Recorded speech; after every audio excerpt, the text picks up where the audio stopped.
नेपाल के remote area में 9000 feet ऊंचे पहाड़ की चोटी पर ये हॉस्पिटल कुछ ऐसा दिखता था।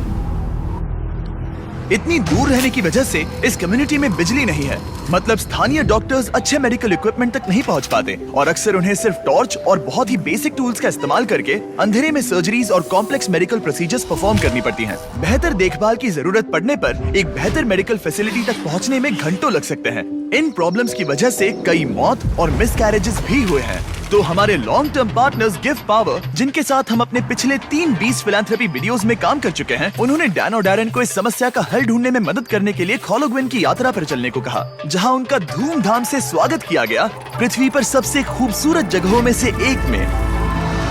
पहली सुबह डैरेन की मुलाकात संजय नाम के एक स्थानीय गिव पावर इंजीनियर से हुई, जिसने उसे नीरा के बारे में एक दुखद कहानी सुनाई। उस गांव की एक महिला जिसने ठंड के मौसम में मेडिकल फैसिलिटीज और इक्विपमेंट की कमी के कारण अपने बच्चे को खो दिया था। उसे सबसे करीब के बर्थिंग सेंटर तक बारिश में चल के जाना पड़ता था और क्योंकि बर्थिंग सेंटर दूर था, इसलिए वो सेंटर तक नहीं पहुंच सकी और उसे बच्चे को खोना पड़ा। और सरकारी फंडिंग की कमी के कारण इस अस्पताल को कम से कम 2030 तक बिजली नहीं मिलेगी। अगर अस्पताल अच्छी बर्थिंग फैसिलिटी के साथ चालू होता तो फिर मामला पूरी तरह से अलग होता। डैरेन जानते थे कि हमें जल्दी कुछ करना होगा ताकि ऐसा दोबारा ना हो, तो वो मेलिसा से भी मिले, ग्रीन प्रोग्राम की फाउंडर, जो इस विशाल प्रोजेक्ट को पूरा करने में मदद करने के लिए ढेर सारे स्टूडेंट्स और वॉलंटियर्स को लेकर आई। जब मैं छोटी थी, मैं मलेशिया में अपने परिवार से मिलने गई। वहाँ मैंने पहली बार समंदर देखा और समंदर तट से जुड़ी चट्टानों को देखा और तब मुझे पहली बार यह एहसास हुआ कि अगर हमें लोगों को प्रकृति की खूबसूरती दिखाने का मौका मिले तो ऐसा करके हम उनके अंदर ऐसा भाव जगा सकते हैं कि जिनसे वो भी प्रकृति की रक्षा करना चाहे। तो हमने अनिवार्य रूप से दुनिया भर से ऐसे छात्रों को लिया है जो सच में अच्छा प्रभाव डालने की परवाह करते हैं और आने वाले पीढ़ियों का परिचय दुनिया की खूबसूरती के साथ कराने में सक्षम होना ऐसा तरीका है जो वाकई में दुनिया को बेहतर जगह बना सकता है। संजय और मेलिसा से मिलने के बाद डैरेन काम करने के लिए और भी ज्यादा इंस्पायर्ड हो गए थे। हम सोलर पैनल्स और बैटरीज लगा रहे थे ताकि अस्पताल को बिजली मिल सके। साथ ही इस कम्युनिटी की सेवा के लिए हम उन्हें इक्विपमेंट्स दे रहे थे, जिससे एक सेफ और मॉडर्न बर्थिंग सेंटर बन पाए। ठीक है, हम पहले दिन के लिए तैयार हैं। 3, 2, 1 टीम काम पर लगने के लिए बेहद एक्साइटेड। ये कंप्लीट करने के बाद हम यहाँ पर खोदेंगे। चलो चले। पहले दिन के अंत तक टीम सारी खुदाई और वायरिंग का काम पूरा कर चुकी थी। मैं ये बयान नहीं कर पा रहा, लेकिन इस गांव के लोगों के बारे में कुछ तो बात है। उनकी प्रामाणिकता, उनके दोस्तानेपन और उनके खुलेपन ने मुझे कुछ ही दिनों में ऐसा एहसास करवाया जैसे मैं उनके परिवार का ही हिस्सा हूँ। जैसे ही हम इस घर की ओर बढ़े, कोई अंदर भागा और उसने आग जलाई और वहाँ से धुआं निकल रहा था। हमें नहीं पता कि क्या हो रहा है, लेकिन वो हमारे लिए चाय बना रहा था। ये अदरक वाली हिमालयन काली चाय है और मैंने अपनी पूरी जिंदगी में इससे बढ़िया चाय कभी नहीं पी। यही यहाँ की संस्कृति है। ये लोग वाकई में बहुत काइंड और वेलकमिंग है और हम जहाँ भी जाए वो हमारा ख्याल रखना चाहते हैं। उन्होंने हमारे लिए अपने घरों के दरवाजे खुले रखे हैं। इन्होंने हमें रहने के लिए एक कमरा दिया ताकि डैन और मैं यहाँ आराम कर सकें। लेकिन कंस्ट्रक्शन शुरू होने के कुछ ही समय बाद डैन बीमार महसूस करने लगे। मुझे बहुत ज्यादा बीमार महसूस हो रहा है, तो मैं पास ही के अस्पताल में चेकअप करवाने जा रहा हूँ। इसका मतलब वो खुद ही एक्सपीरियंस कर पाएंगे कि इलाज करवाने के लिए इतनी दूर जाना कितना मुश्किल होता है। जैसा कि आप देख सकते हैं, यहाँ पर सब कुछ लॉक्ड है और ये कड़वी सच्चाई है। अगर आप आसपास के किसी गांव में गंभीर रूप से बीमार हैं, तो आपको अपने सबसे नजदीकी हेल्प सेंटर पहुंचने के लिए भी 7 घंटों की यात्रा करनी पड़ेगी। खुशकिस्मती से वहाँ पर एक नर्स थी जो उनका चेकअप कर पाई। ये है कारुणा, जो स्थानीय कस्बे खोला गाँव में एक नर्स है। ये मेरी चेकअप करने आई है।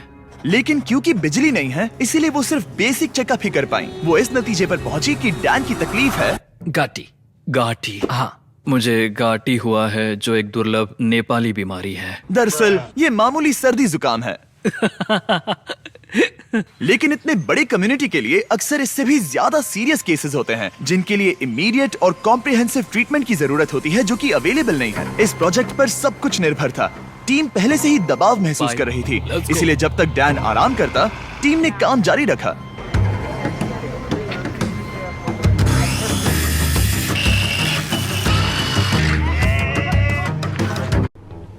ओए छोटी, तूने इन्वेस्टिंग स्टार्ट करी? इन्वेस्टिंग? मेरे पास तो इतना लाखों रुपए थोड़ी हैं। लाखों रुपए bro, all you need is कर दिए थे। संभल के, हाँ, आराम से।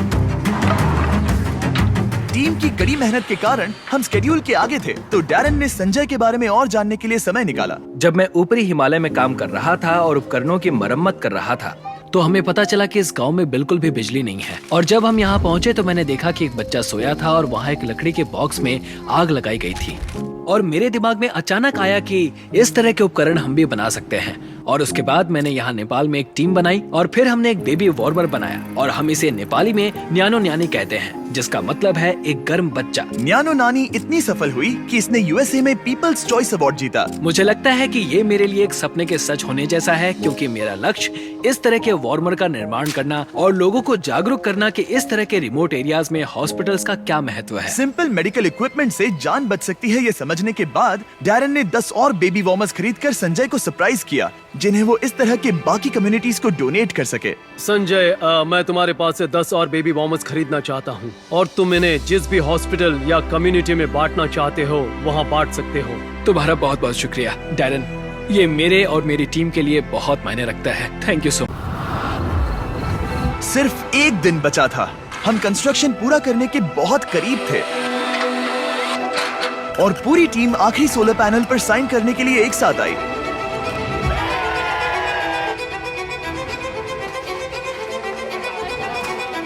और डैरन को आखिरी बोल्ट टाइट करने का सम्मान मिला। हमने मिलकर बिना बिजली वाली इस टूटी हुई बिल्डिंग को पूरी तरह से एक अस्पताल में बदल दिया, जो इस कम्युनिटी के 16,000 से अधिक लोगों की सेवा करेगा। मैं इस बात का बहुत आभारी हूँ कि हम यहाँ आ पाए और उन्हें एक उपहार दे पाए, जो इन लोगों के लिए और आने वाली इनकी पीढ़ियों के लिए एक सार्थक बदलाव लाएगा। अब रात होने के करीब है और समुदाय को सरप्राइज करने का समय आ गया है। मुझसे और इंतजार नहीं हो रहा। पहली बार लाइट को जल्दी देखने के लिए पूरा गांव अस्पताल के यहाँ इकट्ठा हुआ। सब लोग तैयार हैं? 3, 2, 1।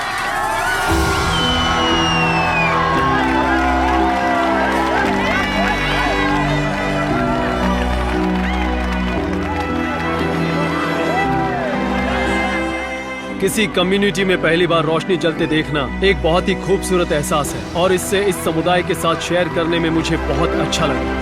अगली सुबह संजय ने नीरा को वापस अस्पताल बुलाया ताकि वो उसे अपने बेबी वार्मर्स के साथ सभी नए इक्विपमेंट्स भी दिखा सके। आज उसके अंदर एक उम्मीद जागेगी कि जिस दौर से वो गुजरी, उससे किसी और को कभी गुजरना नहीं पड़ेगा। वो इस बर्थिंग फैसिलिटी के लिए बहुत खुश है। जैसे बात करने पर हमें पता चला कि भले ही वो नेपाल से हैं, लेकिन वो कभी एवरेस्ट पर नहीं गया और इस विशाल पर्वत को देखना हमेशा से उसका सपना रहा है। इसीलिए आखिरी सुबह हमने उसे एक सुनहरे मौके के साथ सरप्राइज करने का फैसला किया। हम एवरेस्ट के इतने करीब आए हैं तो वहाँ जाना तो बनता ही है। हम संजय को एवरेस्ट पर वहाँ तक ले गए जहाँ तक हेलीकॉप्टर हमें ले जा सकता है। हवा की कमी के कारण डैरन, डैन और संजय वहाँ सिर्फ 2 मिनट ही बिता सके, क्योंकि उसके बाद उन्हें ऑक्सीजन की कमी से हाइपोक्सिया हो सकता था। डैरन और मैं आज तक कभी एक साथ इतनी ऊंचाई पर नहीं आए हैं।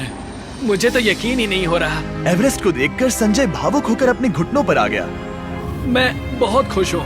यहाँ आना मेरे लिए एक सपने की तरह था। और एक बार फिर से मैं हमारे पार्टनर्स गिव पावर और ग्रीन प्रोग्राम को ये सब के लिए शुक्रिया करना चाहूंगा। ऑब्वियसली ये प्रोजेक्ट बनाने में बहुत मेहनत लगी, तो अगर आपको इसके बारे में और जानना है तो डैन ने इसका बिहाइंड द सीन्स वीडियो बनाया है, जिसका लिंक डिस्क्रिप्शन में मिल जाएगा। 20 फिलैंथ्रोपी शूट्स पर पर्दे के पीछे ये सब होता है। मजे करो। इसे ऐसे क्लैप करो, समझे? मैंने देखा है कि आप वीडियो खत्म होने से पहले ही चले जाते हो, तो इस बार बैकग्राउंड में कैट वीडियो चलेगा ताकि मैं बोलता रहूं और आप बस सुनते रहे। इस वीडियो से आने वाला एड रेवेन्यू और जनरल रेवेन्यू दोनों का 100% 20 फिलैंथ्रोपी को जाता है। तो इस वीडियो को देखने से ही आप लोगों की मदद कर रहे हैं। प्लीज जाकर और वीडियोस देखो और अभी के अभी सब्सक्राइब करो, या तुम्हें लोगों की